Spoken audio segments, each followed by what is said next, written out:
So let's get to present day. It's 2022. Putin is at it again. And honestly, if you really want to understand the mind of Vladimir Putin and his whole view on this, you have to read this.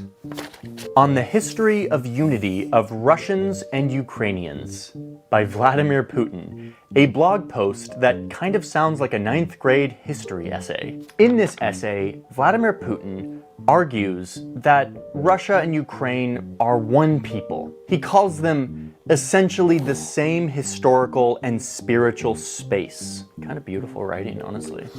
Anyway, he argues that the division between the two countries is due to, quote, a deliberate effort by those forces that have always sought to undermine our unity. And that the formula they use, these outside forces, is a classic one: divide and rule. And then he launches into this super in-depth, like 10-page argument as to every single historical beat of Ukraine and Russia's history to make this argument that like this is one people and the division is totally because of outside powers, i.e. the West.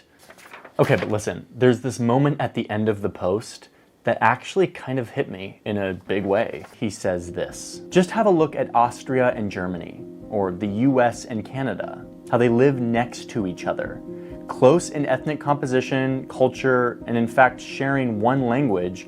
They remain sovereign states with their own interests, with their own foreign policy, but this does not prevent them from the closest integration or allied relations. They have very conditional, transparent borders, and when crossing them, citizens feel at home. They create families, study, work, do business.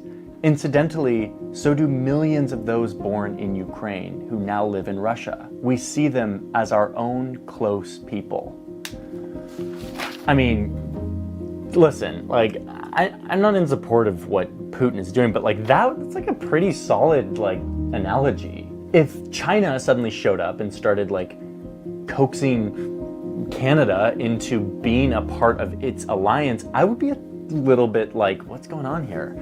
That's what Putin feels. And so I kind of get what he means there. There's a deep heritage and connection between these people. And he's seen that falter and dissolve, and he doesn't like it. He clearly, genuinely feels a brotherhood and this deep heritage connection with the people of Ukraine. Okay, Putin, I get it. Your essay is compelling there at the end. You're clearly very smart and well-read. But this does not justify what you've been up to, okay? It doesn't justify sending 100,000 troops to the border, or sending cyber soldiers to sabotage the Ukrainian government, or annexing territory, fueling a conflict that has killed tens of thousands of people in eastern Ukraine. No. Okay? No matter how much affection you feel for Ukrainian heritage and its connection to Russia, this is not okay. Putin has constructed his own reality here, one in which Ukraine is actually being controlled by shadowy Western forces who are holding the people of Ukraine hostage. And if that he invades, it'll be a swift victory because Ukrainians will accept him with open arms, the great liberator. Like, okay, so where does this leave us? It's 2022. Putin is showing up to these meetings in Europe to tell them where he stands. He says, NATO, you cannot expand anymore. No new members, and you need to withdraw all your troops from Eastern Europe, my neighborhood. He knows these demands will never be accepted because they're ludicrous, but what he's doing is showing a false effort to say, well, we tried to negotiate with the West, but they didn't want to. Hence, giving a little bit more justification to a Russian invasion. So, will Russia invade? Is there war coming? Maybe. It's impossible to know because it's all inside of the head of this guy. But if I were to make the best argument that war is not coming tomorrow, I would look at a few things. Number one, war in Ukraine would be incredibly costly for Vladimir Putin.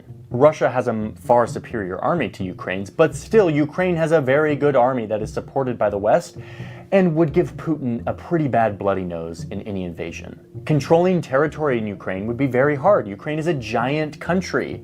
They would fight back, and it would be very hard to actually conquer and take over territory. Another major point here is that if Russia invades Ukraine, this gives NATO new purpose. If you remember, NATO was created because of the Cold War, because the Soviet Union was big and nuclear powered. Once the Soviet Union fell, NATO sort of has been looking for a new purpose over the past couple decades. If Russia invades Ukraine, NATO suddenly has a brand new purpose to unite and to invest in becoming more powerful than ever. Putin knows that, and it would be very bad news for him if that happened. But most importantly, perhaps the easiest clue for me to believe that war isn't coming tomorrow is the Russian propaganda machine is not preparing the Russian people for an invasion.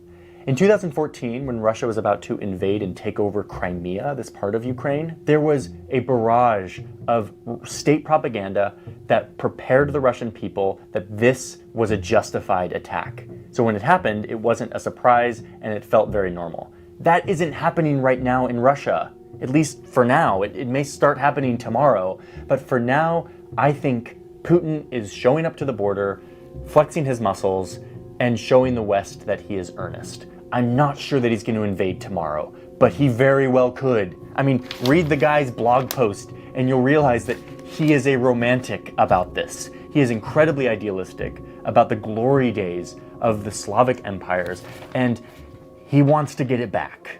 So there is dangerous momentum towards war.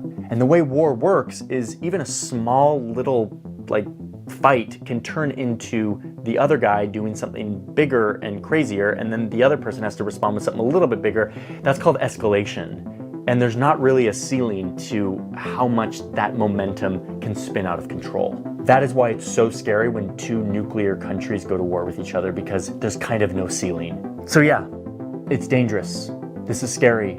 I'm not sure what happens next here, but the best we can do is keep an eye on this. At least for now, we better understand what Putin really wants out of all of this. Thanks for watching.